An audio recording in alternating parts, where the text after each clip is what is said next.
endless. Glory to God of heaven.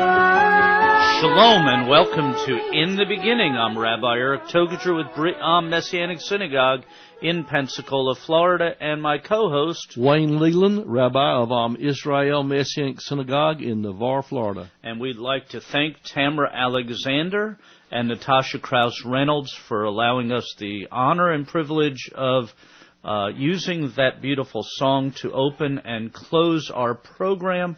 You can find more about both Tamara and Natasha's music by going to psalmplace.com. That's psalmplace.com. While you're there, you'll be able to find the music of some 60 other Messianic recording artists, and I know that you'll enjoy the music. It's a blessing to hear all of the different types and formats of music that's available out there now. And again, we thank Natasha Krause Reynolds and Tamara Alexander for that beautiful song sung by Natasha, written and recorded or produced by Tamara Alexander. Rabbi Wayne, it's good to be back in town. It's good to be back from Israel.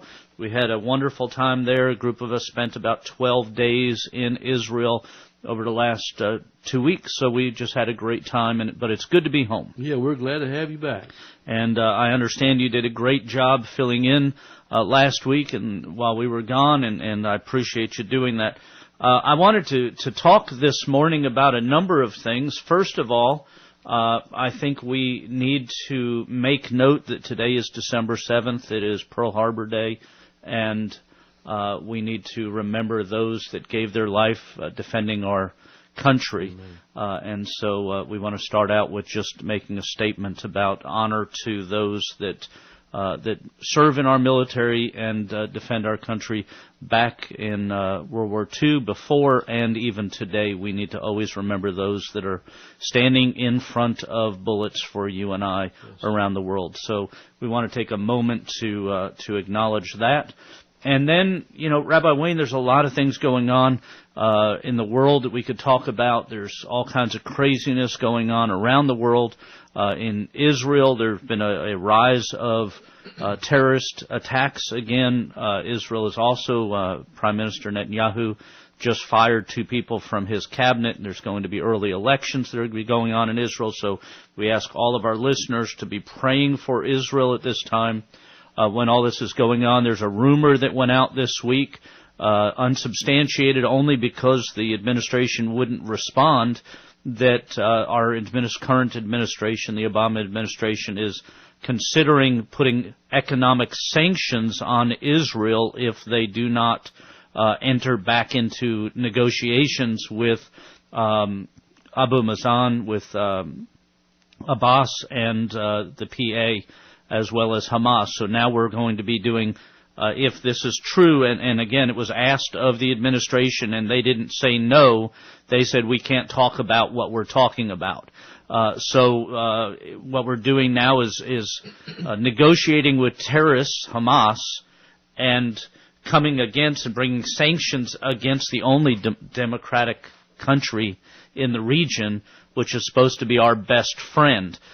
So it's something definitely we need to be praying about. The phone number here is 623-1330, 623-1330, or you can go to our Facebook page, In the Beginning radio program, and In the Beginning is in quotations, and make sure you click on the one that says radio program. And if you haven't already liked our page, go ahead and go to our Facebook page and click on the like button. I also want to let everybody know that if you're a first-time caller to our program today, you will receive a free copy of my new novel, Transient Singularity. It is a novel. It's not a book of it's a fiction book, and we encourage you to go by Amazon and check that out and purchase it. It is the only book of its type that I know. It's a science fiction book written by a Messianic rabbi.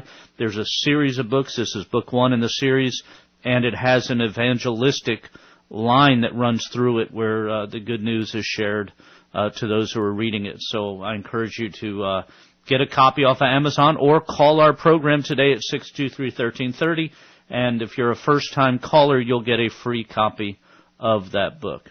So lots of things going on around the world, but we're also at a time of year when, as Messianic leaders, Messianic rabbis, we tend to get all kinds of questions about all kinds of things dealing with the upcoming celebration days.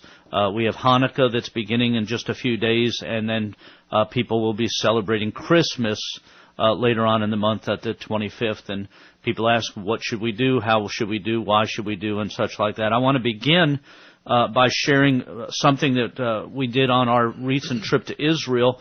And in the context of this discussion, the group of people that I went with, our tour that went to Israel, went to a place called Tel Dan.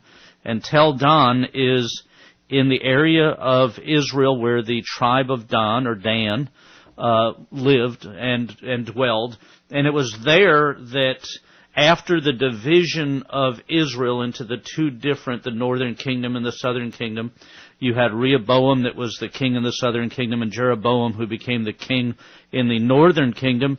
And because Jeroboam had the area around Jerusalem, around Jerusalem, which is where the Jewish people went to worship, they went for their sacrifices and all of that, Jeroboam was concerned that if the people continued to go down to Jerusalem to make their sacrifices and offerings, that he would not be seen as the ruler, but rather Rehoboam would be seen as the ruler. So he asked advice from his advisors, and I want to read from the book of 1 Kings, chapter 12, I believe it is, correct? Yeah. Chapter 12, and I'm going to read from verse 25. It says, Then Jeroboam built Shechem in Mount Ephraim, and lived there, and went out from there and built Penuel. Jeroboam said in his heart, Now shall the kingdom return to the house of David. If this people go up to do sacrifice in the house of the Lord at Jerusalem, then shall the heart of this people turn back to their Lord, and Rehoboam king of Judah, and they shall kill me, and go back to Rehoboam king of Judah. And the king took counsel, and made 2 calves of gold, and said to them, It is too much for you to go to Jerusalem. Behold your gods, speaking of the golden calves, O Israel, which brought you out of the land of Egypt. And he set one in Bethel, and the other he placed in Dan. And this thing became a sin, for the people went to worship before the one as far as Dan. And he made a house of high places, and made priests from among the people who were not the sons of Levi. And Jeroboam ordained a feast in the 8th month, on the 15th day of the month, like the feast that is in Judah. And he offered upon the altar. So he did in Bethel, sacrificing to the calves that he made. And he placed in Bethel the priests of the high places that he made. And he offered upon the altar which he had made in Bethel, the 15th day of the 18th month, which he had devised in his own heart, and ordained a feast to the children of Israel, and offered upon the altar and burnt incense. And here we have Jeroboam, who is making up his own feast out of what it says he devised in his own heart. It was his heart's desire to do this. It was contrary to the ways of God.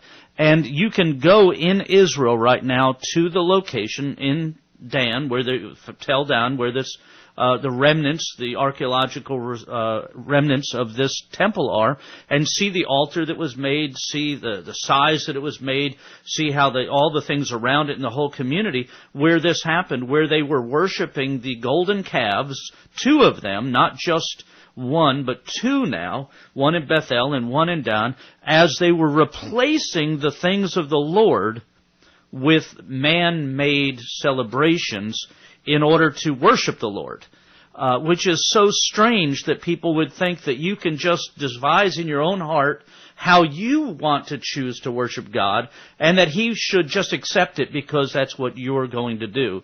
And so we see this going on here. Now, one thing to note that's interesting is that none of this would have happened if the tribe of Dan had settled in the area of Israel where God had told them to settle.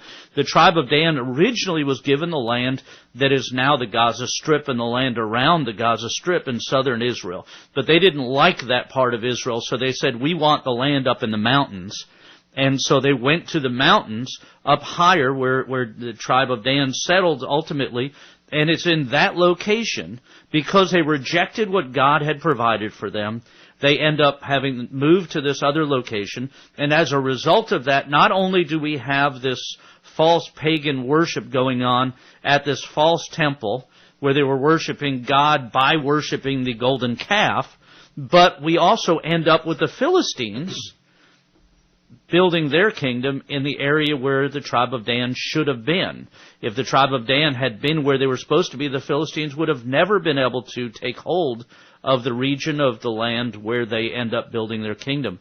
And so it's important for us to understand. Now, what does that have to do with what we're talking about today? It's very simple.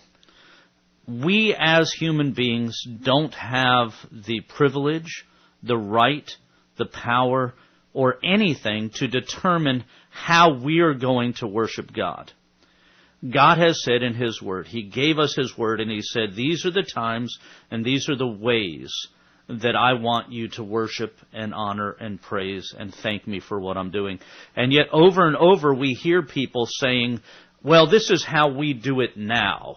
And I know this used to be pagan, but now we've redeemed it for God. And we're going to do it our way. And God knows our heart. Well, you know what it says? It says that Jeroboam devised in his own heart to make an additional feast, not like the one that they were doing in Judah, but an additional feast that he chose to do of his own will, his own desire. And he says it's because it's too difficult. It's too far to go to Jerusalem, so we're going to do it our way. It's too inconvenient to do it differently. This is what we're doing now, and God will just accept it. We've redeemed it. We've made what God said unholy holy, and now God will accept it from us. And I think that that's a tremendous issue and problem that we see among both Jewish people and Christians as they perform what they call worship of the Most High, by doing exactly what Jeroboam did in making up their own ways to keep feasts and festivals and incorporating paganism and other things into. Remember, he was going to sacrifice and have this festival to God, but he was going to do so by making golden calves to worship as they worshiped God. And so it's important that we talk about these things. Rabbi Wayne? Yeah, you know, Rob Eric, I'm always reminded of that scripture that God is a spirit and that He must be worshipped in spirit and in truth. And then the question was asked, well, what is truth? Yeshua said, my word, my devar, is emet. My word is truth. His word is truth, and it's the spirit, the ruach, that empowers it and makes it a living word. And we see the same thing happening today within what we're calling the body of Messiah today, with a lot of pastors, rabbis, whereby that they're saying the same thing that Jeroboam said. Why? See, Jeroboam knew the truth. He knew where God was to be worshipped and how He was to be worshipped. But he was more concerned about himself and maybe losing the people around him and losing his kingship. So he devised this plan in his heart. He set up his own form of worship and led the people astray into idolatry. Today we got people admitting on the radio programs and in the pulpits that, well, we know, because so many people's asking questions now. Well, we know Christmas really ain't at this time of the year, and Messiah wasn't born at this time of the year during Christmas time and all that and everything. But then they justify in their own heart and their own mind a way to still make it okay to worship the golden calves, so to speak. You know, there are those people that say things, Rabbi Wayne, and I'll let you respond to this, and there are people that say, you know, I know that Christmas, that the rites of Christmas, the traditions of Christmas, the Christmas tree, and all these things, they all started pagan. We all understand that. I've heard people say, we all understand they were pagan traditions, but now they no longer mean the same thing to us today. And because they don't mean the same thing, we'll use them to be part of our praise and worship of God. What do you respond to those kind of statements? Well, if we're gonna do that, then we can say, well, you know, the commandments don't mean the same thing anymore, so we can lie, steal, and cheat. On the other hand, just like they're trying to do with the Constitution, while we'll just change the meanings of the words because they don't mean the same thing anymore, and all the constitutionalist people who disagree with that, yet some of them are involved in saying it's okay for God to change His mind. We're going to have to agree with the people who says the Constitution, the words, the original meanings are no longer valid, so we need to change the Constitution. And not only that, but let's put it into what's going on around us today. We see the traditional form of marriage, the biblical form of marriage, being attacked today, and people are using the exact same argument. They're saying, well, it no longer means the same thing today. Now people accept gay marriage. Now people accept all this other stuff. Marriage used to mean just a man and a woman, but now, in modern times, it means something different. Well, if people are going to use the argument that Christmas used to be pagan, but now God accepts it because now our hearts, our thoughts, we don't understand it the same way, they have to then allow the same argument for other things. Absolutely. Like changing the Constitution or gay marriage or any of those other things that we see people using the exact same argument for. Either it is biblically accurate and valid, either it is the way the Bible teaches or it's not. And we can't say, well, I know the Bible says this, and if you want to be legalistic about it, or dogmatic about it, or fundamentalist about it, then yeah, you'll think that way. But we shouldn't be fundamentalist about things the Bible says. Right. My goodness, Right. We wouldn't want to be accurate to what the Bible says. Right. That would just make us difficult to deal with, and it would make us legalistic people, and people wouldn't want to be around us, and they wouldn't want to come to our congregations, and those are the things that you hear people say when it talks about things that the Scripture clearly tells us we are not to mix the pagan with the holy. That's right. We're not to mix the righteous with the unrighteous. We're not to do those things. And here in our reading that we read this morning in 1 Kings, it's a clear example of Jeroboam doing exactly what people are doing today, and saying, well, I know this is what the Bible says. I know he really wasn't born on December 25th. I know that, historically and culturally and contextually in the Scripture, we know it really didn't happen on December 25th. And we know the pagan background of that day, and we know what the Romans did, and we know what happened with Constantine in between 325 and 350, and we know all those things, but, yes. We know it's all wrong, but we've made it right.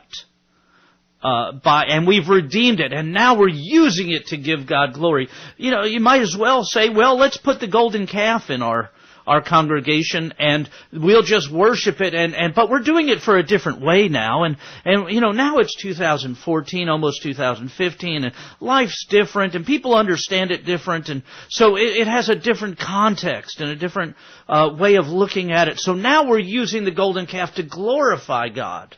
I just don't see that as something God accepts. And I want to make it clear that I absolutely, and I know that Rabbi Wayne, we absolutely don't have any problem acknowledging and celebrating the birth of Messiah. Oh, absolutely. I think we should. Of all the births that ever were, celebrating his birth is something that we should do. We should acknowledge that the King of Kings was born of a virgin and lived his life, robed himself in flesh, as the Scripture says. But we should not do it on the wrong day just because it's convenient. Jeroboam, well, we're not going to worship in Jerusalem. It's more convenient to do it our way, to have our... Because the people, they'll turn their backs on me. The people, they won't accept me. They won't come to my congregation. They won't do the things that I want them to do if I don't do it their way. Yeah, Rabbi Eric, it's interesting too, because Jeroboam, literally, like you said, is doing the same thing. In fact, he said, we're going to worship on the 15th day of the 8th month. In other words, he's going to choose a different month, the same day on a different month instead of the 7th month, you see. So it's interesting that while we're just like with the other issue of the Shabbat, we can worship every day. But God has a Moedim, a specific time that he says, I want you to meet with me on Shabbat. And yet we've changed that too. So we keep changing these things. We keep doing it. We form our own form of righteousness. We're everyone doing what's right in his own eyesight. And God said, I'm the same yesterday, today, and forever. He does not change his mind. He's the same God. You can count on every word that he says. He'll do it just like he said he would. Absolutely. I want to remind everybody that our program is sponsored and supported by the Messianic communities across the Gulf Coast. One of those is Congregation Mayim Chaim. Congregation Mayim Chaim is the Eastern Shore's Messianic Synagogue and meets at 10526 County Road 64 in Daphne, Alabama. That's about a quarter-mile east of Highway 181 on County Road 64. And you can find out more about Congregation Mayim Chaim by going to ShalomEasternShore.com. That's ShalomEasternShore.com. Now, Rabbi Wayne, while we're talking about it, we both you and I agree that we should celebrate his birth, that we should honor his birth. It's a miraculous thing. It's a fulfillment of prophecy. Hundreds of prophecies throughout the Tanakh, throughout the Old Testament, which told when he would be born, how he would be born, where he would be born, all of those things. We should rejoice in those things, but we shouldn't do it by assimilating to a date and a time when the reason for that date and time being chosen was because of the pagan festivals that were on those days. And it's important to understand that. And, I know people will say, well, what difference does it make what day it is? As long as we're celebrating, what difference does it make? Then why aren't they insisting we do it in November or July or April or February? Why aren't we doing the birth of Messiah celebration February 14th or February 16th or February 28th, and everybody doing it? If you tried to get people to do that, say, no, people won't do that. Well, why not? If it doesn't matter what day, what time, what month, why don't we just all decide, okay, we know that December 25th is not it. We know the historical pagan reasons for that day being chosen. Why doesn't the whole believing community just choose another day that doesn't have pagan roots and say, let's celebrate it then? Mm-hmm. Well, the reason they don't is because people would get upset, because this is when it was traditionally done. It would break people's hearts not to do it then. All this other nonsense, when what they're trying to do is justify doing something that's wrong by saying often enough times that it's okay now. But no matter how many times you talk about sin, sin is still sin, no matter how much you say it's okay now. We live in a world where people are calling good evil and evil good. And the Scripture said that was going to happen more and more as time went on. And yet, with the same people that will argue against certain sins will absolutely just jump in feet first into other things that are absolutely sinful, absolutely wrong, absolutely not what the Bible teaches, and then justify it by saying, well, we know it's wrong, but. And we need to be careful about that. Rabbi, it's interesting. Early in our history in America, when the people came over to get away from religious persecution to the New World of America, they knew that these were pagan festivals. They did not participate. In fact, it was against the law until that began to change later on when others came over. About Easter and Christmas and some of these holidays that they knew was not biblical holidays. They didn't celebrate them at all. So it's anyway, it's just like what's going on today. We know, and people are beginning to admit that these days are not the right days. So why don't we do the right thing then, obey God and go back? We change other things. Why don't we change these things and do what God wants us to do? Okay, we got a comment that came in on our Facebook page from Dwight, and he says this: on a radio show that's no longer on the air due to the death of the pastor had explained that Yeshua may have been born on Halloween. And here's his brief explanation. In Luke chapter 1, verse 5 tells us Zechariah was serving in the temple. He went home on July 31st, which was there was some feast around this time, and Elizabeth became pregnant. 6 months later, Mary became pregnant and carried Yeshua a full 9 months. So Yeshua was born 15 months after July 31st. What's your take on this? Thanks. Your show is the most informative show that I've heard or watched. Well, thank you for the compliment, Dwight. And the answer to that question is that I think that it would have happened sometime between September and October on the Hebrew calendar, not on the American calendar, the Greco-Roman calendar that we use. And so first of all, the numbers that are used are not accurate because we wouldn't have talked about July 31st or any of the other days and count 15 months from there, but we would have counted according to the Jewish holiday, the biblical Hebrew calendar. And so it would have been, as we count, we can find that the birth would have happened somewhere between September and October, and more than likely, from the evidence that we see of God fulfilling the feasts through the events in Yeshua's life, he would have been born during the Feast of Tabernacles. Yes. When he was born. Now, there is a second view. The majority view is that he was born during the Feast of Tabernacles. There are also some scholars that say he may have been born during Passover. Now, I don't agree with them, but I'm okay with that. I'm okay if I'm wrong about whether it was Passover or whether it was Tabernacles that he was born. I believe it was Tabernacles, and I have reasons for that, and they have reasons for but the point we know is he was not born in December. There's no way, no qualification that comes to a December birth. So, Dwight, thank you so much for your post, and again, we encourage all of our listeners to go to our Facebook page and post your questions, your comments there, or call the program at 623-1330, 623-1330. And Rabbi Wayne, why don't you tell our listeners about your congregation, where you meet, and what times you meet? Yes, our congregation is Am Israel Messianic Synagogue. It means the people of Israel's meeting place.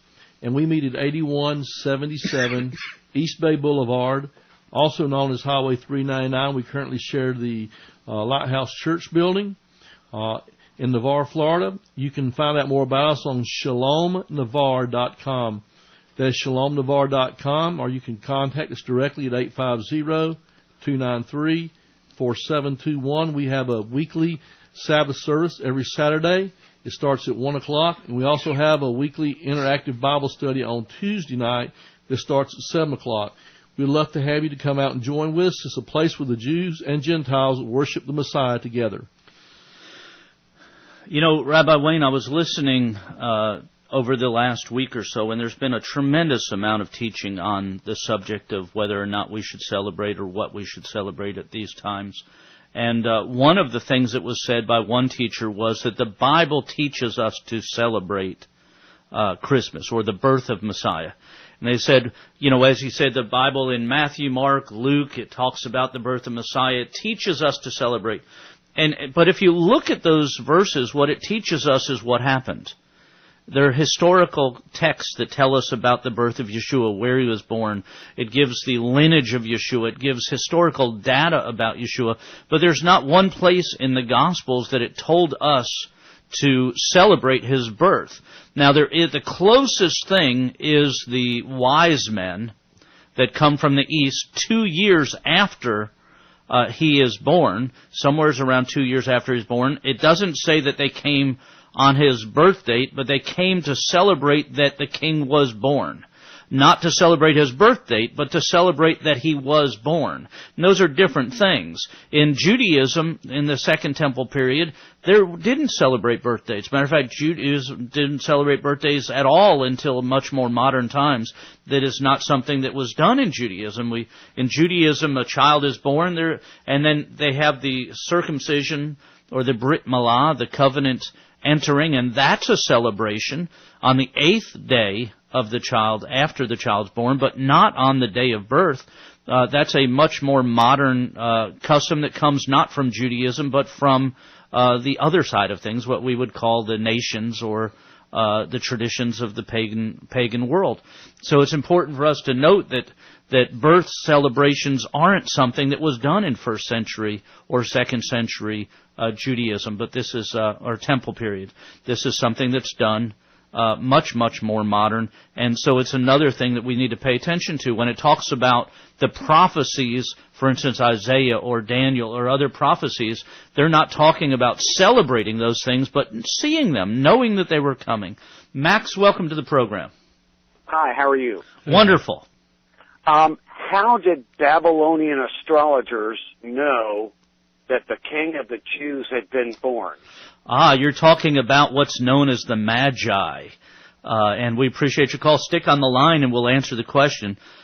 First of all, it wasn't Babylonian astrologers or astronomers that came to see Yeshua. It would have been Jewish people that were sent out years before. Most people believe it was those that were sent forth in the time of Daniel, who went out into the nations to minister to the Jewish people that were there and to keep Judaism alive in the nations. Jews had scattered all around the lands, and so these were people who knew the Jewish prophecies, they knew what the Bible said, and they were watching for the signs at the appropriate time.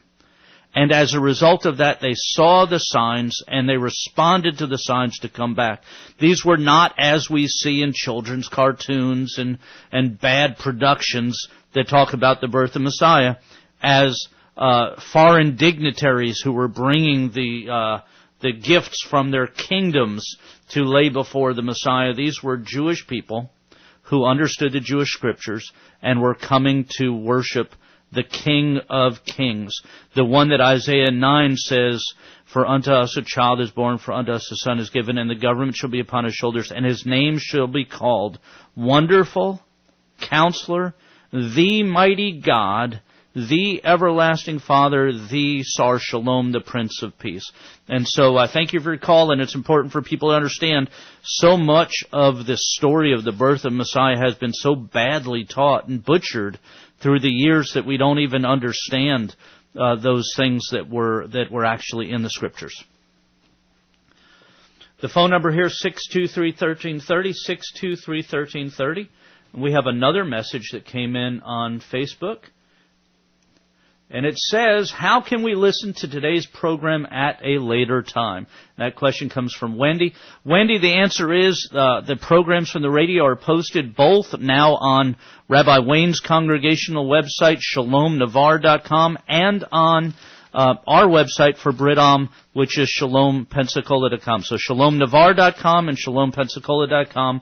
Both of them, within the next couple of days, will have this radio program available where you can download it and listen to it on iPhones or iPods or any of the MP3 devices, or just listen to it through your computer.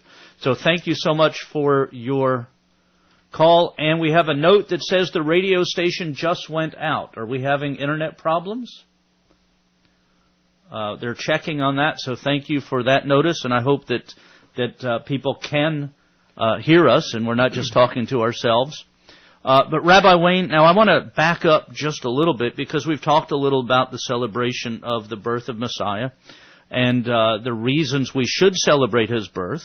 Also the reasons we shouldn't do it in ways that bring in paganism, trees, lights, all of those things, which the pagans did long before. You know, when people talk about Jeremiah chapter 10 and talking about the trees that are brought in the house and all, and they say, look, that's a Christmas tree. Jeremiah was written long before the birth of Messiah. Yes. It was a way of pagans worshiping, which was incorporated into the worship or the practices of Christmas, but it wasn't talking about that. It predated it and was brought in. So it is talking about incorporating paganism into our practice, but Jeremiah wasn't talking about Christmas trees. He was talking about these pagan worship ways using trees and such that later became incorporated into Christian worship of Christmas. But I also want to talk about Hanukkah. Yes. Because we're about to begin celebrating Hanukkah. Hanukkah is mentioned in the Scriptures. It's not mentioned in the Old Testament or the Tanakh, but it is mentioned in the Brit Chadashah, or the New Covenant or Apostolic writings in John chapter 10 when it says Yeshua went to the temple on the Feast of Dedication. So Feast of Dedication is Hanukkah. It is the festival that we celebrate the cleansing of the temple, the rededication of the temple as the Jews won their battle against the Assyrians, drove them out of the area, rededicated the temple, and so on. In that celebration today, and we actually got asked this question yesterday, is Hanukkah the Jewish replacement for Christmas? Well, no, it's not. It's not supposed to be. It's a festival. We're supposed to honor God, worship God, thank Him for rededicating. Also to understand that not only were the Jews victors over the Assyrians, but they were also victors against the Jewish people that had assimilated into Assyrian lifestyle. So it was a war against assimilation, a war against all of that. So when we celebrate Hanukkah, we shouldn't re-assimilate into modern practices that would undo what it was that God did in delivering the children of Israel from the Assyrians. There's also a legend or a tradition that is kept on Hanukkah, and it's the reason that the 9-branch Chanukiah or menorah is lit, one candle for each of the days, the 8 days of Hanukkah. And the legend or the tradition teaches that when the Jews went into the temple to clean it out, they found one cruse of oil, which was only enough oil to last one day. And there was a big discussion. Do we light the menorah now, knowing that it's going to go out in 24 hours, or do we wait 7 more days until we have enough oil for the light to be lit and keep it going continually? Well, the decision was made. It's better to do all that you can than to not do what you can do, which, by the way, is the same way we serve God today. We do all that we can. We know the temple's not standing. There are certain things we can't do that the Scriptures tell us to do because there's no temple standing, but that doesn't tell us not to do the things that we're able to do right now. So they lit the menorah, according to the traditional teaching, and the menorah lasted miraculously for 8 days, and thus we celebrate the Feast of Hanukkah for 8 days. Now the question is, did the oil story actually happen? And the honest answer is, we don't know. It's referenced in the Talmud. It's not referenced in Maccabees. It's not referenced in the Torah. It's not referenced in Josephus. It's referenced in the Talmud. Now, does that mean it didn't happen? No. It doesn't mean it didn't happen. It doesn't mean it did happen. If we choose to celebrate it and believe it happened, wonderful. If you choose not to celebrate it and believe it didn't happen, wonderful. Because we don't know whether it did or it didn't happen. It's not something we're clear on. And so those that want to celebrate Hanukkah by lighting the menorah and lighting all those things, wonderful. As long as you're doing it, celebrating what God did in fighting against assimilation and fighting against the Assyrians who had taken over and defiled the temple with pig sacrifice and all that. So understand, in Judaism there are things like the giving of gifts and all that are not part of the original celebration of Hanukkah. We don't see Yeshua gathering gifts to give out on Hanukkah. We don't know exactly how he celebrated it. We do know this, that he went to the temple on the Feast of Dedication. And at that point, by the way, it doesn't say on the Shabbat, on the Feast of Dedication, but it just says he was there on the Feast of Dedication, which would have been a perfect time for him to teach if it wasn't supposed to be done to do so. So his going to the temple on Hanukkah lets us know that he at least celebrated it and acknowledged that Hanukkah was being celebrated. You know, Rob Eric, this key word, assimilate. This week's Parsha in Genesis had to do, again, with assimilation with the house of Jacob. And Shechem, the son of Hamor, Hittite, wanted to have, he took advantage of one of the daughters of Jacob. The end results, of course, were they were destroyed ultimately by some of Jacob's sons. But the point was, in between this, is they wanted them to assimilate with them. While we'll give you whatever your price is, just give me your daughter, for my son to be a wife, after he'd already violated her. And he said, you know, we'll let you have our daughters, and you let us have your daughters. And while we live all together in a peaceful situation, we'll share in the land together. The whole thing was about assimilating. And what we're talking about with these things today, such as Christmas and Easter, these things that are taking the place of God's festivals, that points to Messiah's first coming and second coming, points to his first coming for his betrothal to his bride, and in his second coming back for his bride. These are the days to celebrate Messiah, whether it's his birth, him as the Passover lamb, him as the deliverer, him as the soon coming king when he comes back one of these times in the fall of the year for his bride.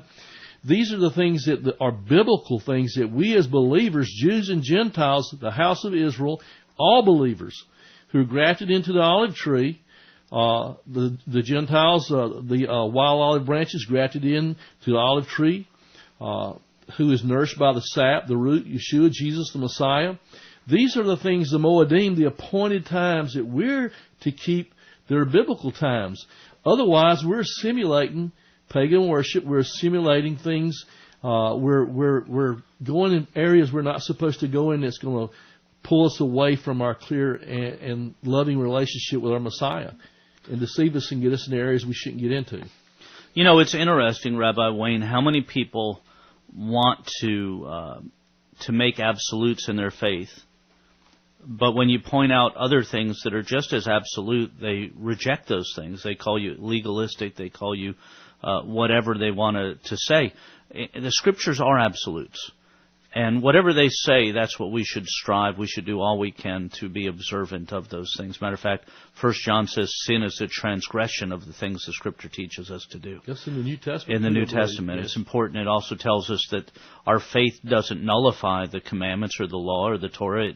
It establishes it. So those are important things that we should look at, whether you're Jewish or non-Jewish, and live your life according to those things, and not to make excuses or justify our involvement in things that aren't biblical because it's convenient, because it's easier, because we won't look as weird, because we'll be the same as everybody else. We're not supposed to be the same as everybody else. We're supposed to be different. We're supposed to be peculiar, as the Scripture says. I want to remind everybody that if you're interested in the Messianic movement and what God is doing as Jewish and non-Jewish people work together to share the good news of Messiah around the world, you should go visit MessianicTimes.com. MessianicTimes.com is the website of the Messianic Times newspaper, and it shows information and news about the Messianic movement worldwide, in Israel, around the world, all over the country, our country, as well as what's going on in former Soviet Union and the Far East, in Israel and Africa. The Lord is doing amazing things as Jews and non-Jews commit to live their lives according to the context of the Scriptures, and then to share the good news of Messiah, the one that came so that we could have newness of life, the one that came so that we could be born anew, the one that came to deliver us from sin, with people all over the world. So go by and visit MessianicTimes.com. That's MessianicTimes.com. And while you're there, subscribe. For $9.99 a year, you can get a digital subscription to the newspaper, or you can get the paper, the Messianic Times newspaper, delivered to your home for $29.99 a year. You can subscribe to either one of those by going to the website and clicking on the subscribe button. I also want to invite everybody to come out to Brit Am Messianic Synagogue. Brit Am Messianic Synagogue meets at 6700 Spanish Trail in Pensacola. You can find out more about Brit Am by going to ShalomPensacola.com. That's ShalomPensacola.com. We have a Tuesday night Bible study, and we have our regular Saturday services, as well as activities for youth and children during the week. That's ShalomPensacola.com, ShalomPensacola.com. You know, Rabbi Wayne, as we talk about all of these different things, a lot of times people will say that we're being dogmatic or legalistic or hateful, or we're just trying to be proud of what we know. We're pushing our beliefs on people. And I want people to understand that idolatry and paganism is not our belief. It's you know, when we talk about things that come from the Bible, it's not whether it's good things or bad things. It's not stuff that we believe. It's something that the Bible says. Quite often I have people that say, "What do you believe about this?" And I'll open up the Bible and I'll say, it's not a matter of what I believe. It's a matter of what the Scripture says. And it's really just that simple. If the Scripture endorses it, we try to endorse it. We endorse it. If the Scripture doesn't endorse it, we tell people to stay away from it. And it's so important for us to understand those things, because you can't justify standing up against certain sins and certain failures and then justify not standing against. For instance, a believer should stand against the teachings of gay marriage, that gay marriage is okay. The Scripture gives us a description of what marriage is and what God expects: one man, one woman, for life. If we're going to take that stand, that this is what the Scripture teaches, and that gay marriage and gay relationships are sin, then we also have to stand by the other things, like blending paganism in with righteousness is also sin. Otherwise, we have to put both of them aside, because we're not in a position to pick and choose which things are still sin and which things aren't sin anymore. You know, I'm amazed at the simplicity of the commandments of God. And John, the apostle, throughout his writings, 1st, 2nd, 3rd John and all, clearly says if we love Him, we'll keep His commandments. And we know from the Brit Hadashah and from the prophets and the writings, and as well as the New Testament, what His commandments are. They're written down for our instruction so that we can have a life that's blessed and walk in His blessing. We know we're not saved by keeping these commandments. We keep the commandments because we are redeemed. We are saved through the blood of Messiah. And I don't understand why we want to blend and put so many of these different teachings, these traditions of man in, so we can make everything fit in and meet everybody's need. God's Word is real simple. It's real clear. It's not legalistic. God's Word is not legalism. His commandments are not legalism. Legalism are the traditions that men have added, whether it be on the rabbinical or on the Jewish side, or whether it be on the Gentile Christian side or any other side as far as that goes. Those commandments are legalism because they're in addition to God's commandments, which brings us liberty and sets us free. True freedom is in God's commandments. It'll bring you joy and give you peace and shalom and clarity and understanding. The phone number here is 623-1330 to join in the program and join in the conversation with us. If you are a first-time caller to our program today, you will receive a free copy of my brand new novel, Transient Singularity. It is a time travel, international suspense, international terrorism novel that has a running thread of the gospel, the good news of Messiah Yeshua that goes through it. It's part of a 3-part series, and it's available on Amazon, but it's available to you today if you're a first-time caller to our program. You know, Rabbi Wayne, as we talk about all of these things, we see the example through the Bible of Israel, where God calls them to be separate, and then they assimilate. And then He calls them again to be separate, and then they assimilate. And then He calls them again to be separate, and then they assimilate. And each time they assimilate, they have their own justification for why they do it. Each time they say, you know, we know the Lord says this, but we're going to do it this way. We know what the Scripture says here, but we're going to do it this way. And unfortunately, in both Judaism and in Christianity today, we see those same excuses being used by the leaders in Judaism and in Christianity. We know what this says. We know what the history says. We know what this says. But we're going to do it this way. And we're going to justify it by saying, now we're making it for the Lord. Now, it's important when we read in 1 Kings chapter 12, we see Jeroboam making the statement about the 2 golden calves and how it was too far to go to Jerusalem and all that. But he gets that from going back to where Aaron made the golden calf the first time.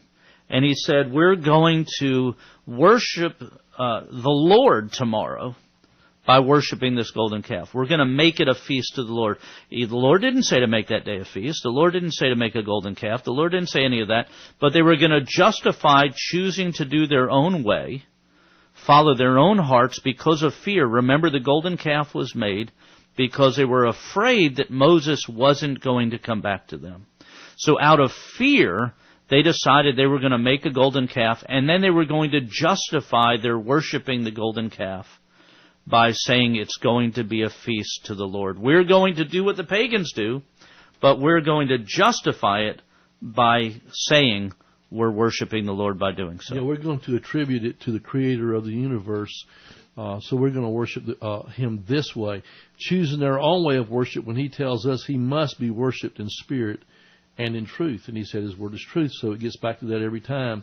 We cannot place these different types of idols. You know, well, Rabbi Eric, I don't know if you agree with this or not, but I believe all sin, disobedience to God, comes down to some form of idolatry in one way or the other.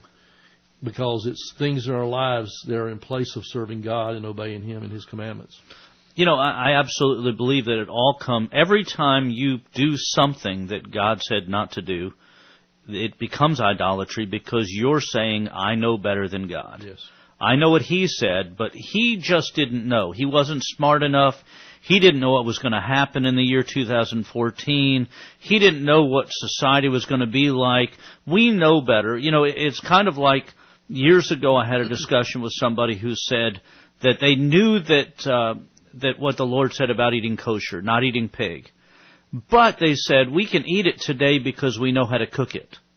that the problem wasn't with the pig, or that God didn't want us to eat pig, but we just didn't know how to cook it well done, and so the trichinosis and all the things that come from eating pig, if it's not cooked right, were a problem. But now that we know how to safely cook pig, it's okay, and we don't have to follow those instructions anymore.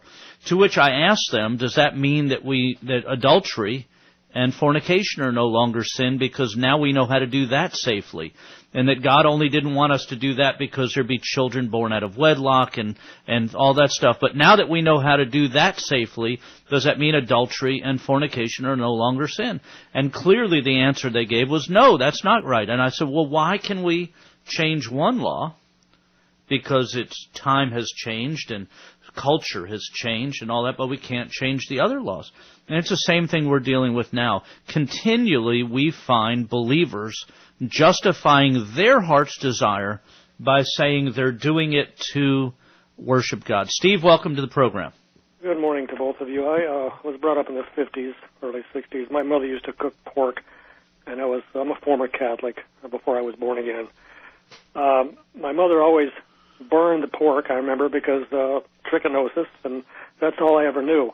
Until some years back, I watched some video of some surgeries that had been taken, of brain surgery, where the neurosurgeon was pulling out a worm out of the brain. It was all on film. My brother's a doctor. My wife is highly medically educated. I have 4 doctor friends. And I continued to eat pork even after that. And then I read an article by Dr. Kellogg. You might remember his name, Kellogg's Cornflakes. He invented them. He was in the 1800s. He was an MD. He wrote a long treatise about the swine. Very well written, all full of facts about the filth of the animal, why it was filthy, why God made it that way, to filter filth, like everything else that God made to filter filth. That's why we're not supposed to eat it, like shellfish and catfish, etc. But back to the pig, there's a worm that is encapsulated within the pigs, and a lot of people have become sick with it over the centuries. It has nothing to do with trichinosis. When I read this article, that was the end of my eating pork, because nothing can cook or kill this worm that's encapsulated. The only way it can become unencapsulated is because of the hydrochloric acid in the stomach. That takes the capsule out. The worm thereby goes through the stomach lining into the blood, and that goes back to what I spoke of earlier, the brain surgery, where the brain surgeon, the neurosurgeon, was pulling out the worm. I have given this information, long article, to our pastor, to many others, and they just smile at me, and they don't even care. It is shocking to me. It's not trichinosis. This worm can get in you from eating pork, pig, which God forbade us, and I was guilty for decades of eating it, being a former Catholic. I would encourage any born-again believer in Christ that's listening to me right now, and you still eat swine, pig, pork, you're violating God's law. You're going to hurt yourself or your children in the future at some point, because you don't know when that worm is going to manifest itself in your stomach. The hydrochloric acid will burn away the encapsulated material. The worm goes through your stomach into your blood. Voila.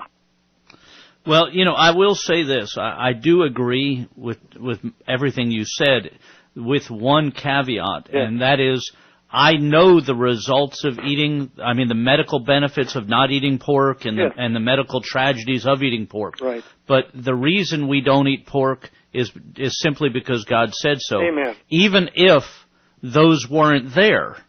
Amen. Even if there was no medical problems with eating pork. And I knew that. I was still rebelling the way people do with the Christmas tree. I repented of that, and God is very gracious with me and many of us.